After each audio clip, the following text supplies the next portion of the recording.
Hello, good morning, and welcome to Morning Brew on Labour Social. It is Wednesday, the 16th of August 2023. The chat's not working. I don't know why. I don't know what the problem is. I don't know why it's doing this, but basically, the chat ain't working. So, that's a bit of a problem, isn't it? So, I'm not going to be able to have a talk with you like I normally do about stuff.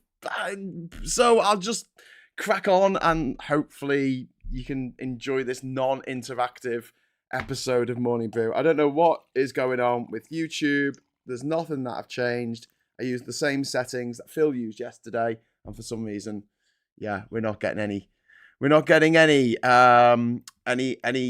chat feed. So don't blame me. Blame YouTube, obviously, because it's all YouTube's fault, I guess. So, what I want to talk to you about today is the UK press, specifically the fact that the vast majority of newspaper outlets are now three of the four or five main news outlets on TV. Sky News is owned by Murdoch. You've got GBBs, and now you've got Talk TV as well, which is also owned by Murdoch, which isn't great, is it? Oh, hang on a sec. I'm getting some feedback. I'm getting some feedback, and I realise it's because I've got this playing in the background. Not doing so well this morning with the technical things. You can't even tell me if you can see or hear me. I might not be going out to anyone. Anyway, look. The point being, newspapers, TV, the most read news website in the world is the Daily Mail website. So it's not like we can just get rid of the newspapers and then think that everything's going to be hunky-dory. When Labour get into power, we need a full-on war on the gutter press. Now, people like Harry Cole, who was editor of The Sun, and that disgusting Kelvin Mackenzie, who is also editor of The Sun. In fact, any editor of The Sun, pretty much going back for a long time. Editors of The Guardian, editors of The Times, editors of The Telegraph, The Express, all of them generally went to school with the Tories, with the Tory party. And this is why there is such an insane amount of bias in the UK press. And if you think for a second... You don't. I know you don't. But like, imagine if there was any kind of question that was when someone say to you, "Well, I don't think they're biased." You're like, "Are you kidding me? Are you kidding me?" Boris Johnson was found to have dozens of parties, coke-fueled orgies, while we couldn't see our nan. Right during lockdown, he was having parties every other weekend. His team were partying the night before the Queen sat alone to bury her husband. And yet, the newspapers, once the Grey Report had come out, with the Mail in particular, went, "Oh, well, that was all a big fuss about nothing, wasn't it?" Meanwhile, Keir Starmer has a beer with a curry while he's working on a campaign in Durham, and that is on the front cover of the Mail, no less than 8 times. 8 times it was on the front cover of the Mail. Months later, 9 months later, after it had already been reported and just kind of ignored the summer before, and then afterwards, like, oh, we've got to find something on Starmer, we've got to find something on Starmer. And then the other hit piece they did on Starmer, if you remember, was that he bought a field for his the donkeys to go into. Do you remember this? A field for donkeys. What? What's the problem? Well, he bought this field so his mum could look out and see the donkeys in the donkey sanctuary. Okay. Did he have the money to do that? Yeah. Okay. I don't really see what the problem is. Meanwhile, Rishi Sunak gets on a private jet to fly to the corner shop, and apparently that's fine. That's okay. That's acceptable. Yeah. I don't really get it. I don't get it. I just don't get it. That, one thing is really kind of the worst thing in the world. This guy has a beer, and Boris Johnson having dozens of parties, not something to worry about. I don't really get that. I don't really get how that is not insane amounts of bias, and I don't really get how it's not against the law. Which brings me to Levinson. The Levinson inquiry, which was into the looking at the phone hacking scandal and other scandals involving the tabloid newspapers, the gutter press. And there was supposed to be a Leveson 2 inquiry. Was it Leveson? Am I getting them mixed up? I can't look it up now. And it never happened because Tories got it. One of the first things that Starmer needs to do when he gets into Downing Street is to take away regulation of the press from the press. Because at the moment, they mark their own homework. That's just how it works. It's all a bunch of old school chums who all know each other from their social circles, from their, the fact that Harry Cole used to go out with the woman who's now currently married to the Prime Minister. What? It's so incestuous. You've got people who are walking through the revolving door between number 10 and Fleet Street. Well, no, it's not really in Fleet Street anymore, but you get my meaning. Downing Street and Fleet Street have never, never been this close before. And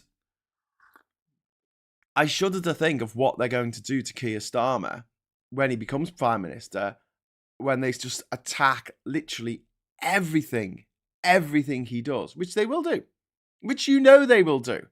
He will not be able to burp or fart without it being on the front page of every newspaper. And I say this because today, with inflation going down to 6.8%, the gutter press a cock-a-loop today. Like, oh my God, look, inflation's going down. Rishi's doing it. Rishi's delivering. He's delivering. He said he was going to deliver. He's delivering.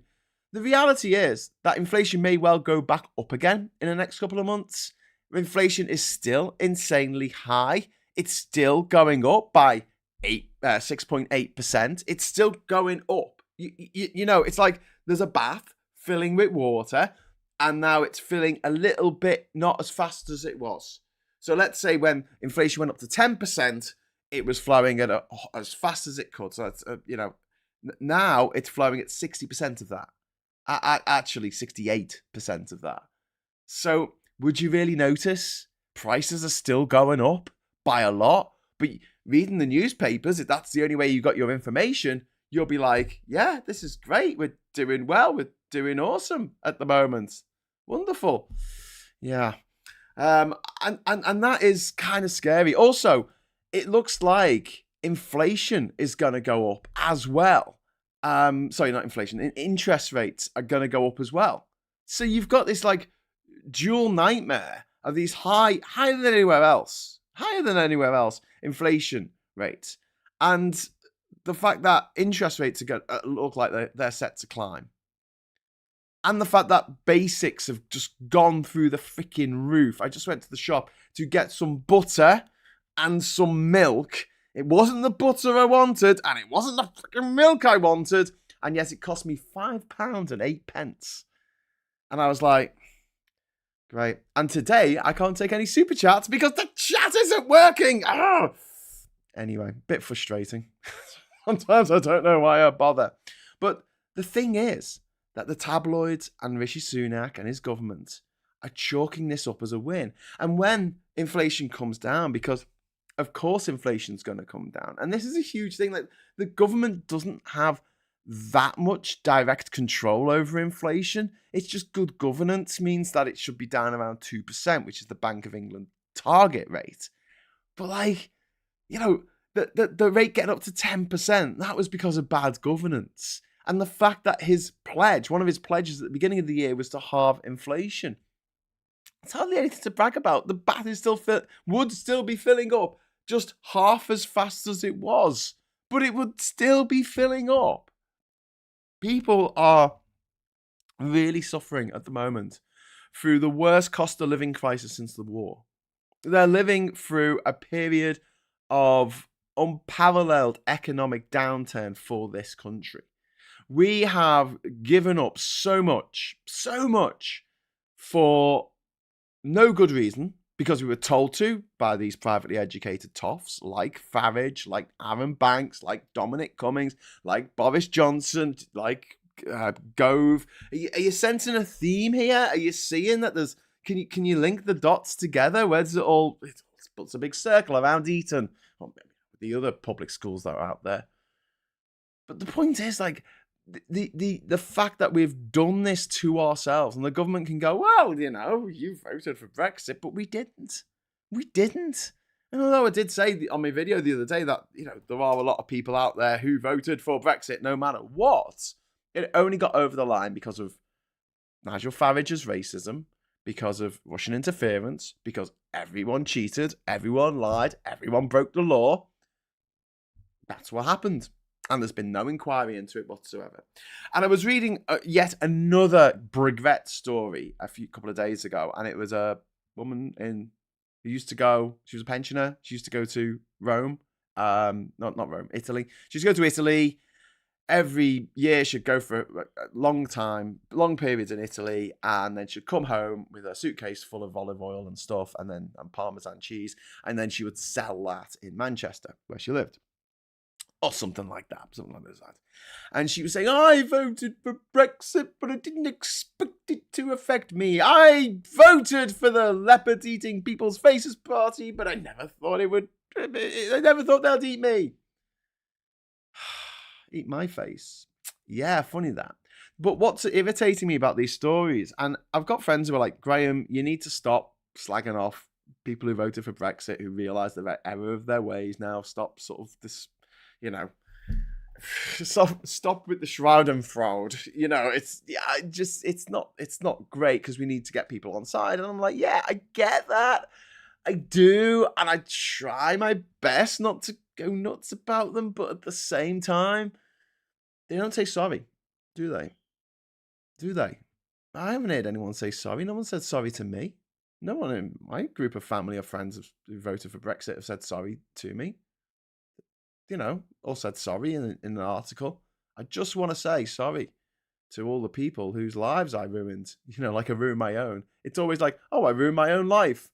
And it's like, yeah, you did. We did tell you at the time this was the situation, but you chose to believe Nigel Farage over us. That's the end of it. I mean, you looked at this guy, Nigel Farage, you looked at Boris Johnson and said, oh, these are two, straight up geezers. Those people will, they've got the country's best interests at heart.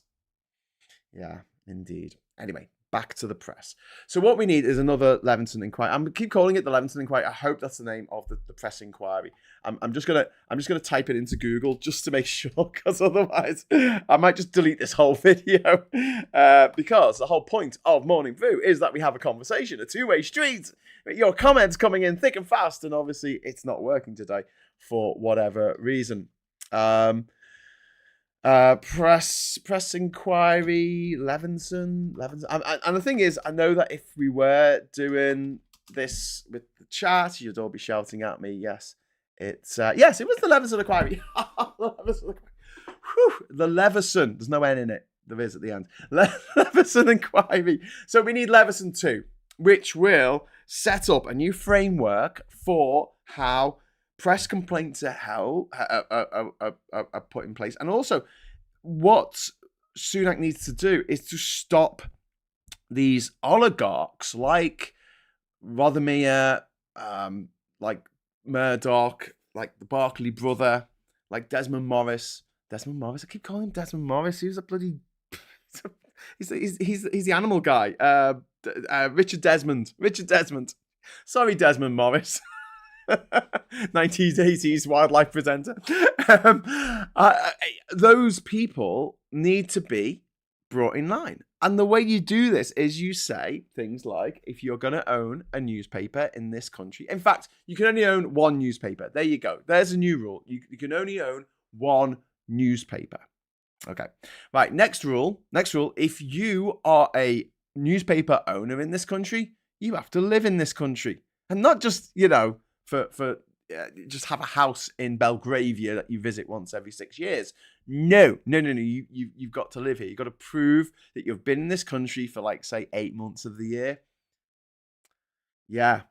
And although I don't think it's right to necessarily give preferential treatment to people who are born here, I think that would still be fair enough to say, well, you can come from Qatar, you can come from Russia, like Lebedev, like Evangelie Lebedev, who's now Lord of Siberia, who owns the Evening Standard. Yeah. You can come from another country, but as long as you live here and pay taxes. No, none of this non-dom stuff. Murdoch owns a massive chunk of our media. A massive chunk of our media. Sky News, the Times, the Sun, Scum newspaper. He isn't British and he doesn't live here. I mean, I got in trouble the other day because I called him Australian, and some Aussie got on the chat and was like, he's not Australian. He's a bloody Yank. And he is. He's actually got American citizenship, because in America, if you want to own X amount of the media over there, you need to have American citizenship. You need to be an American. And the idea there is quite simple. If you are an American citizen, the IRS, the Inland Revenue for America, will find you. They will track you down and they will make you pay tax. You know, News International famously pays bugger all corporation tax. It's gone for several years without paying any corporation tax at all.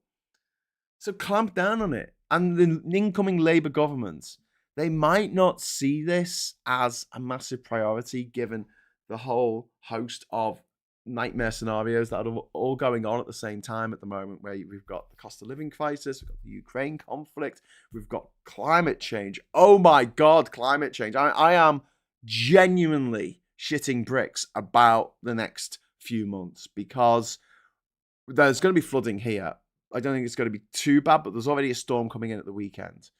You see, the ocean is hotter now than it's ever been, probably for millennia. I don't know. The records that we have, the detailed records, go back to 1979, so the year I was born. So the last 44 years. And the temperature charts are off the charts. Normally, it has a peak in spring. This is ocean-wide average temperature. It usually peaks in spring and then kind of comes down through the rest of the year. This year, it's peaked in summer. And I don't even think it's peaked yet. Warmer water means two major things. First of all, more storms, because the warmer the water is, the more evaporation there is, the more moisture there is in the air, the more storms there are kicking about with high pressure and low pressure, fighting against each other and creating hurricanes, which are going to hit the southeast of America and the Caribbean like nobody's business. And also, they're going to hit us as well. And also, what happens when water heats up? It expands. Not by much, but on an oceanic level, it's a lot. It is a lot. And I can see, and I hate to try, predict horrible things happening to places, but there's going to be parts of the Caribbean, perhaps even Florida, where there may well be a flood due to a hurricane, and there's some kind of tidal surge, and that water doesn't go back out. And that's a very worrying prospect, because not only is obviously you don't want your entire state flooded, also it's salt. It's salt water. So even when the tide goes down, which it will eventually, even when the tide goes down, and you're left with dry land, if it's had salt water on it, anything you were growing in that is probably dead, unless it's a palm tree or a mangrove. And palm trees aren't particularly great with being, having their roots actually underwater for a prolonged period of time. This isn't great. And the oil company executives, the fossil fuel companies and all that lot, they all went to school with the people who write and edit our newspapers as well. And all our news articles. You look at when you read a news article, this is what I do. You don't have to do this. I've done it for you. Go to privateschoolmafia.com and have a look at the list for yourself. But whenever I read a news article about someone doing something horrible, who's not on my list, I swipe their name, I look them up on Wikipedia and see what school they went to. 99 times out of 100, they went to a private school. Then I swipe the person who has the byline on the article that I'm reading. 99% of the time, they went to a private school too. So you have people who are privately educated reporting on things that people who are privately educated have done. And it's such a self-fulfilling prophecy. It's like we are living in a world, a country at least, in which the sixth form newspaper of a private school in which the kids have no idea about the world. They really don't. They're kids, and fair enough. They're children. Can't knock that too much. But then they grow into adults and they think they know everything. They think they know absolutely everything. That arrogance that comes from that kind of education, and they don't. There's a lot of people who are painfully mediocre who have managed somehow to get to the top, as they say. So yeah, look, thank you for sticking with me for the 258 people who are still watching this. This is really difficult. I don't normally do a half-hour monologue about anything like this without having your chat to bounce off ideas and correct me if I say the wrong inquiry name, which I didn't, thank God. So thanks for sticking with us at the moment. I don't know what the hell is going on with YouTube. I didn't want to dwell on it too much at the beginning of the chat, but that's the reason I started late. I was ready. I went, right, let's go. And nothing came up in the chat. People are trying to give hearts, I think. I don't know, but I've actually got this. If I could show you this, I've actually got my laptop here and you can see the chat is empty. And if I write something in the chat, it just disappears. So I can't see your chat. I'm guessing that you can't put anything in the chat either. If you can, let me know in the chat. You can't let me know in the chat, can you? So yeah, bit frustrating to say the least. But yes, never mind. But yeah, so I'm going to wrap it up in a couple of minutes, mostly because this today is been a little bit of a disaster. But you have days like that, don't you? I'll be making a couple more videos throughout the day. I did a video last night and. Yeah, it was one of those videos. I started making it straight after I finished on Morning Brew with Phil yesterday. And I didn't actually get it online till about 1 o'clock in the morning because I thought, well, I'll make it look like Last Week Tonight because obviously John Oliver's Last Week Tonight hasn't broadcast now for a few months. So, and then I was like, oh yeah, it's pretty easy. And I'll change the background. So instead of being all these different buildings, it'll be Liverpool. So I made the background Liverpool. That wasn't too difficult, and then actually writing it wasn't too difficult, although I did miss a line which kind of messes it up. So I'm going to have to, I don't know, add it into the description or something. I don't know what I'm going to do with it. But you can tell it's 1 o'clock in the morning when I'm recording it though. But there's like a bit at the side of the screen over here on the John Oliver show, which has an animated thing saying Last Week Tonight, which is these lines of text all moving in different each line is moving in an alternating direction and they're all moving at different speeds. And I looked for templates because obviously someone's done a template, haven't they? And you can just type in whatever words you want and they come across the screen and you can pick the font and you pick the background. No, couldn't find it. So I had to make it myself from scratch using Photoshop and Premiere, and it took so long.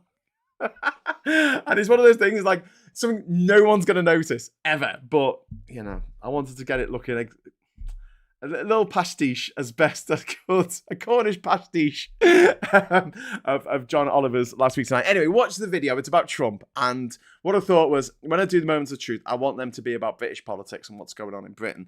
When I do stuff about American politics, which some of you might not be interested in at all, I'll put that on a different headline, whatever it's called. No, program, a different program, a different title, under a different title. It's the same shit, but it's a different title. Also, later this week, we're going to have the first Labour Vision episode of Labour Vision with Phil Morehouse. So this is going to be a video exclusively made for Labour Social by Phil. And then on Monday at 8 o'clock, next Monday, we're starting a new show called The Swear Jar with me and Super Tansky, in which we're not allowed to swear. And if we do, we've got to put money in a swear jar. But we'll be talking about politics and all that jazz and just how messed up everything is at the moment. Obviously, yes, I know it's the silly season, but we'll try our best to achieve greatness when it comes to YouTube, you bastards. I mean, you lovely YouTube that allows us to broadcast live into everyone's pocket every day. But also at the same time, when the chat doesn't work and there's just no explanation for it, it is a little bit frustrating. But who knows? Maybe there's a chat going on in the background, and I just can't see it for whatever reason. I'm trying to have a look now to see if the YouTube chat is coming up on my screen, but it's just not. It's just not. No. Can't see what you're saying. I don't know, because I can type stuff into the chat.